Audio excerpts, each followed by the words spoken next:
Hi, besties. Welcome back to the Bestie Talk podcast. I'm your host, Kianna Jit, and today we are going to be talking about what the hell do you need to do to prepare for your future husband. This episode is going to be for my single ladies and also my girlies that are in relationships that maybe aren't serving them the way that they want to be served. If you're questioning your relationship, if you're questioning if this is the person that you should be with, if this is truly your husband, or if this is supposed to be your partner in your life, today's episode is going to be all for you and also for my single girls. And even those from my girls that are in good, happy, committed relationships, maybe listen to this so that way you can help give advice to your friends and to your family members. Because I don't know about y'all, but I am the certified advice giver of my friend circle and my family. Like that obviously, we got Bestie Talk here, but I'm sure most of you guys are too. And if you're in a committed, happy relationship, you probably tend to be the person that they go to for advice when it comes to love. So that's what we're going to be talking about in today's episode. I'm actually really excited for this because I think I talk a lot about like exposing toxic love, exposing the craziness that I see on the day-to-day from my clients, from just listening to you guys, all that stuff. Like I just see some crazy ass shit out here, but to be talking about like what can we do as women to prepare ourselves for our future husbands, or what can we do in our marriages to make our marriages better. That is something that I am so excited to talk about because y'all know I love my husband down bad. Like I love my husband. I'm very blessed to have the husband that I have. And I love to just give as much advice as possible because, I am a sucker for love. I love love. Like, you guys have no idea. I love when I have clients who have been single for so long or have dealt with some toxic ass guys in their life.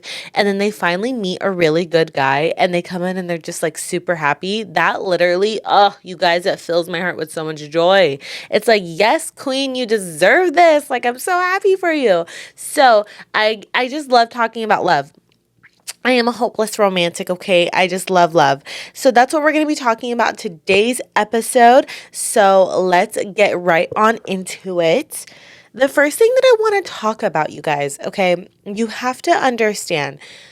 I get it. I get the whole manifesting, praying for your future husband. I love it. Love it, love it, love it, love it, love it, love it, love it. I love the manifesting, the praying for. You should be praying for your future husband. You should be praying for your husband. You should be, manifesting and thinking about what it is that you want from your future husband. But I need you guys to be getting more clear. I be hearing the manifestation list that I be hearing sometimes. They're like, he needs to be 6 foot. He needs to have a good job. He needs to buy me a house. He needs to buy me land. He needs to buy me a Mercedes. All of that stuff. That's great. Love that, queen. Love it, love it, love it. But we're missing the plot here. We're missing the plot. I need you guys to be manifesting what type of emotions does he have? What type of man is he? Is he kind? Is he empathetic? Is he mature? How does he treat you? How does he treat your family? How does he treat your emotions? How does he treat your mental health? All of those things. That's what we need to be manifesting when we're manifesting our future husbands, okay? I love the idea of what does he look like? That's great and all. That's great. But that needs to stop being the number one thing on the list. That needs to stop being the number one most important thing you're thinking about when you're thinking of your husband or what he can financially provide for you. Because listen, we all love a provider man. We all want a provider man. We all want him to have that mindset. But I want you to understand that if you are manifesting that your husband is a workaholic and he just works, and he is providing for you every single day in, day out, I want you to understand that this man is also going to be with you in your darkest of days, your darkest of days. And if you've always manifested that he is going to be a workaholic, do not be surprised when he does not have the time for you during those dark days. Do you get what I'm saying here? We need to be manifesting how he is with you. Can he handle your heartache? Can he handle your emotional outbursts? Can he handle your crash outs? Can he handle your anger? What does that look like to you? What do you want it to look like? What do you see in other people's dynamics that you want? What do you see that you don't want in your dynamic? Because that's another thing.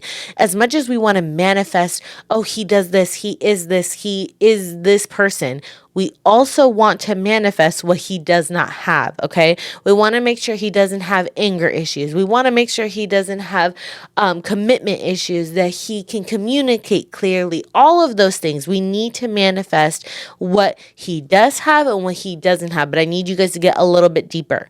That's before we get into fully today's episode and really talking about what we can do to prepare for this dream man. We need to really understand what we are manifesting, because it's going to play a huge part in how you're going to prepare for him. Because the way that you would prepare for a toxic man is not the same way that you're going to prepare for an amazing man. Okay? So if I'm going to prepare for a toxic man, then I ain't going to do shit. I'm going to put my hands back and kick my feet up and not do a damn thing, because why would I? He's toxic and I'm toxic, so I'm not going to do shit. But that's not why you're listening to today's episode, right?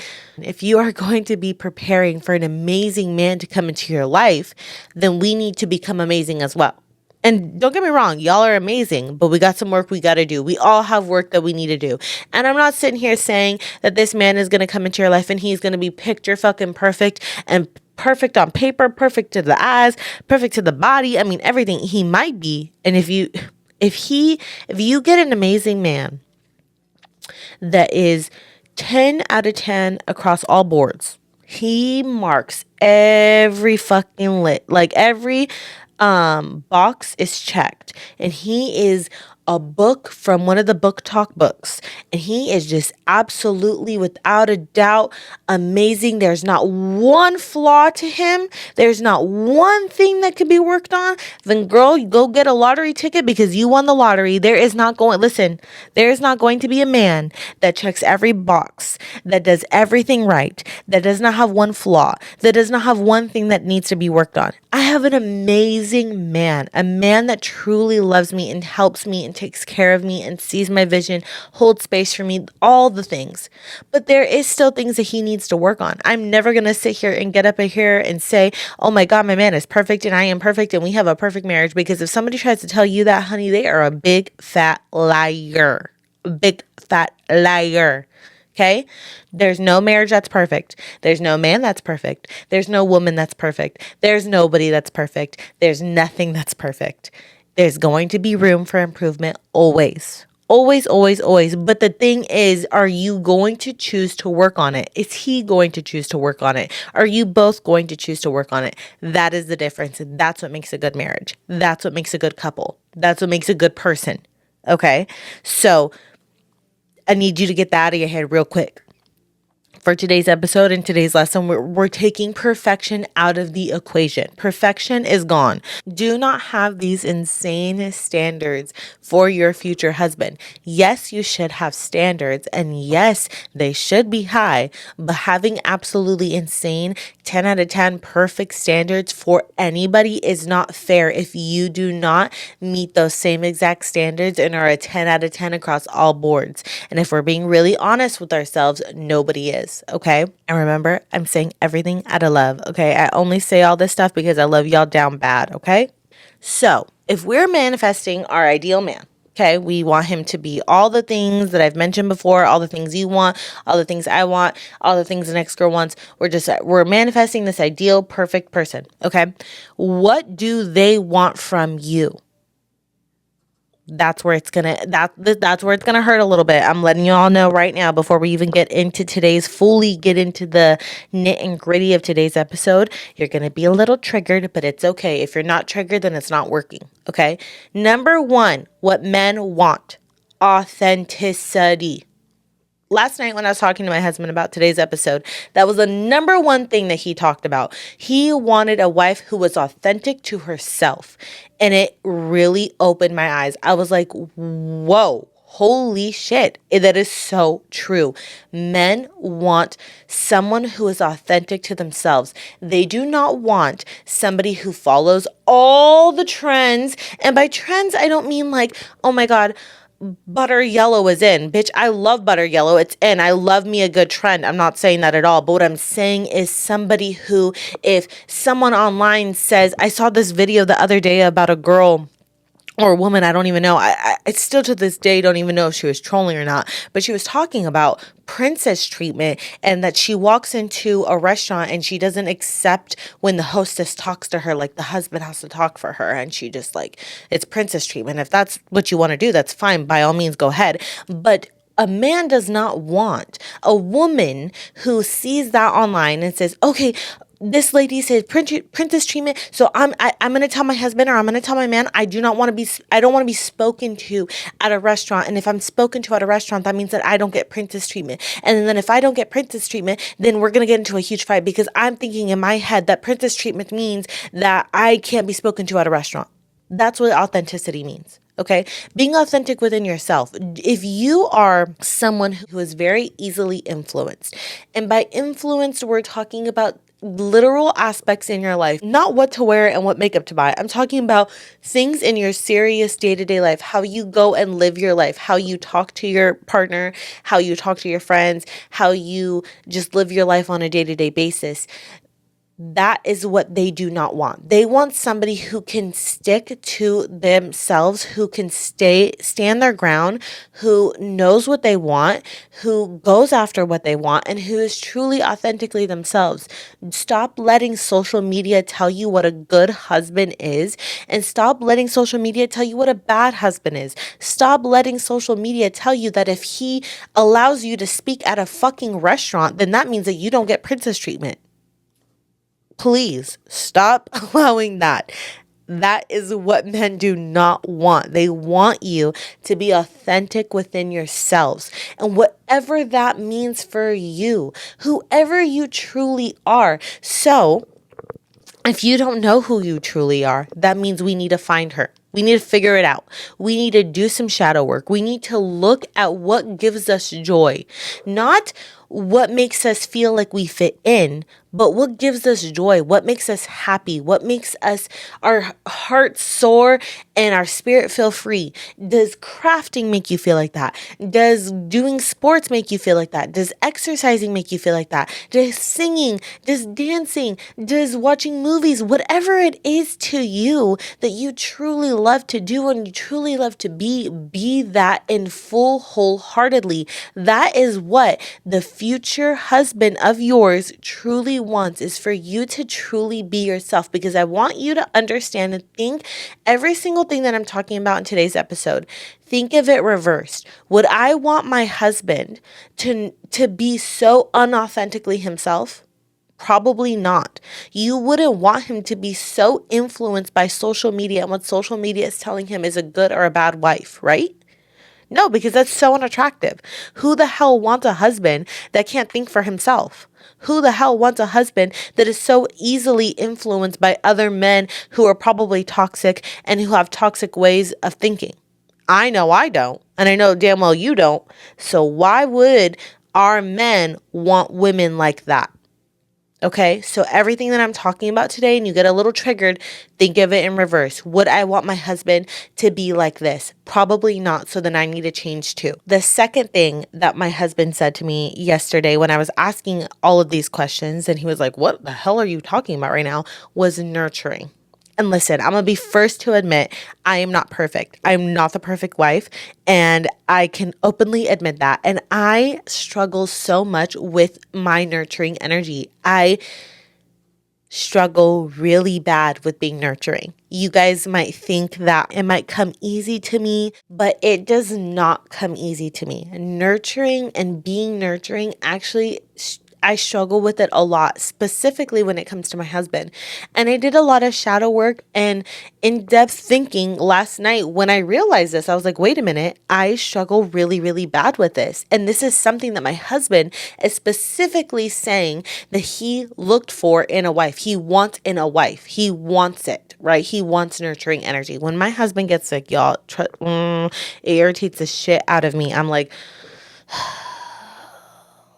really, you're sick? Or I'm like, you're being dramatic. You get over it. You're fine. And I realized real quickly the reason, because who I sound like is my mother. Love my mom with all my heart, but the woman is not a nurturing person.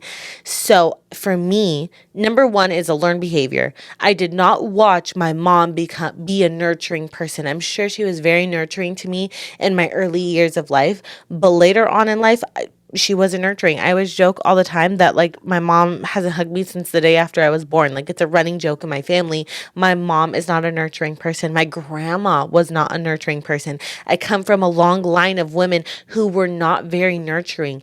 And it dwindles down to being okay with being feminine and being divine, being in our divine feminine, and being forced for so long to be in our divine masculine and having to take charge and having to take care of people and not a nurturing, oh my God, let me hold you, take care of you type of way, but more in a let me clean, let me cook, I gotta do this, I gotta do that, and being pissed the fuck off about it, okay? Because that's what I was grown up, that's what I was raised on. And then it also dwindles down to my mom not being very nurturing to me. So then I don't want to be nurturing to other people. And that is not my husband's issue. Okay. That with dealing with my family dynamics is not my husband's issue.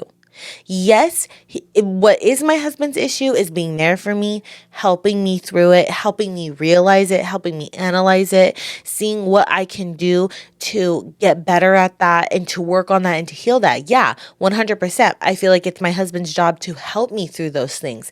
But is it my husband's job to help heal those things? No, it is not. No, it's not. It's not your job to heal your husband, and it's not your husband's job to heal you. Okay. So for me, listen to me, you guys, I'm taking full accountability. I'm not a nurturing person. So that's something that I actively need to work on. That's something I need to heal. And you guys hear me talk about it all the time. Healing is not going to stop. Healing never stops. You're going to be healing till the day you die. Say it all the fucking time. Look at me. I got to heal that too. But if you are somebody who struggles with the same thing, or you just don't know how to be nurturing, or you don't like being nurturing, or it makes you a little bit uncomfortable, because for me, it makes me uncomfortable as hell. I can be affectionate with my husband 100%, but he's the only human being on this earth that I can be affectionate with. You ask any of my friends, my close friends, I don't hug them. It's very rare for me to hug my friends. I hug my mom probably 2 to 3 times a year.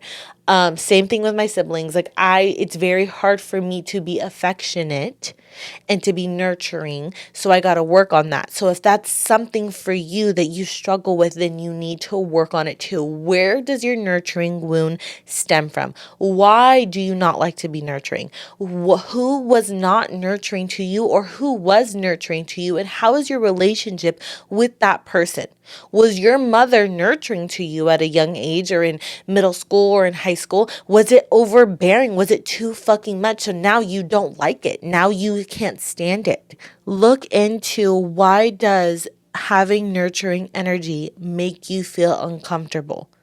And that is going to help you a lot prepare for when your husband comes into your life. Another thing that men really look into and really want is emotional security and maturity.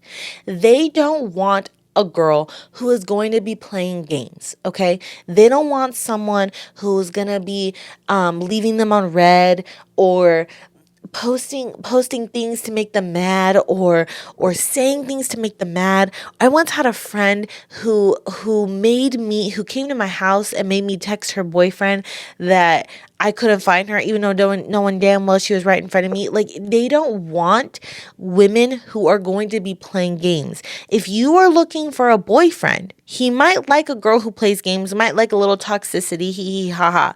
But if you are looking for a husband, A good husband, he is not going to want a woman who is going to be playing games. Simple as that. And so that means that you need to have emotional maturity. You need to be able to keep your emotions in check and be able to express them clearly. You need to be able to be tapped into your emotions. Why do you feel a certain way? That's something that I struggled with in the beginning part of my relationship with my husband when before we were married. I really struggled, you guys hear me say it a lot too, with being able to identify why I was really upset. Why was I really mad? I would easily get mad about things that I wasn't really mad about. I think I talked about this in a couple weeks ago in an episode. I don't really remember which one, but it was something that I struggled with a lot, but my husband was able to see that that was something that I struggled with and helped me through it. Again, not his responsibility, but it's something that he helped me through. So if you are somebody who struggles with emotional maturity and emotional security, and maybe in other dynamics or in other relationships you play games a lot, like you be posting subliminals, or you leave them on read, or you don't reply to them, or you're stalking them, or you mute them on their Instagram stories, whatever the case may be. If you're always playing games, you need to do some self-reflection on why do you do that. It sounds more like you thrive in the chaos because that is what you're used to. You're used to sneaking around. You're used to playing games. And that goes down to emotional immaturity. And why are you immature? What happened to you during a time in your adolescent years that made you emotionally scarred? Doing the shadow work around that and healing that will help you become more emotional mature. Another thing that men are looking for is supportive energy. They want somebody who is going to be supportive to them, someone who is going to support them in all areas of their life, whether it's in business, in friendships, in family, all of that. You have to be somebody that is ready to support your husband through it all because he is going to support you through it all. When you are choosing your future husband or wife, understand that they are going to be with you through the darkest days of your life, through death, through trials and tribulations, through financial issues, through friendship wounds. They are going to be with you through everything and more. So choose wisely. Okay? When you are choosing your future husband, understand that they're going to help you navigate it, but also understand that you are going to help navigate them through their darkest days as well. And you need to be supportive of that. You need to be understanding. You need to be able to help them, lead them to. Understand that yes, your husband and you wanting a provider man is going to lead you most of the time, but don't ever think for a second that you're never going to have to lead your husband down a road. You're never going to have to help your husband down a road. You're never going to have to be that thing that they are to you all the time, because a strong man needs a strong woman by his side all the time. Okay, a man that is going to provide for you and that's going to help you, that is going to lead you, also needs a woman that is going to be the same exact way. You need to be able to lead him when he needs help. A relationship is not always 50-50. And if anyone ever tries to tell you that a relationship is 50-50, I would love to see their marriage, okay? Sometimes it's going to be 40-60. Sometimes it's going to be 10-90. Sometimes it's going to be 50-50. But you have to be able to be like, okay, my husband needs me right now. I'm going to step the fuck up. You have to be supportive, because you also have to understand too, if you are with a man just because of his finances and his money, honey, you might as well get the fuck out of that relationship and that marriage, because one day, there might not be the finances rolling in like how it used to roll in. One day, business might tank. One day, the economy might fucking take a hit. One day, there might be something that happens that doesn't allow him to financially be able to support you anymore. And you need to be able to step the fuck up. No man wants a woman that's just ready to use him and abuse him. They want somebody who is going to be able to be supportive in anything that goes wrong in their life, anything that goes left, anything. That's financial, that's family, that's anything. You need to be able to be supportive of him and support him through it all. So look at how you are supporting your relationships right now. Not even just like boyfriends. I'm talking like family, friends. How do you support your friends and how do you support your family members when they are going through hard times, when they're struggling mentally or financially? So I want you guys to all of those things that I just mentioned, I need you guys to really do the shadow work behind each and every one of them. Even if you feel like you already do them, even if you feel like you can already be authentic within yourself, all of that, still do the shadow work that comes along with it. I have some questions for you guys to help you guys a little bit through the shadow work, to be able to help you through all of the things that we talked about earlier today. Why do I struggle with vulnerability? What does that look like? What does vulnerability look like to you, and how and why do you struggle with it? What does it hurt? What makes you feel weird about it? Do I shut down emotionally or get defensive when I'm hurt? Why do you get defensive? What happened before in your life that made you get defensive in anything? Why were you defensive? Who made you defensive? Was it your parents? Was it your friends? Was it your siblings? How do I show support? Do you show support in all aspects of your life, or do you only show it when it's easy for you to do? Do I know how to regulate my nervous system in relationships? Not only in relationships, but also in your friendships and in your family dynamics. And then I have some actionable daily shifts for you guys to be able to truly start implementing all of this stuff into your every day-to-day lives. I want you guys to start practicing emotional regulation. My favorite way to do this is by breath work.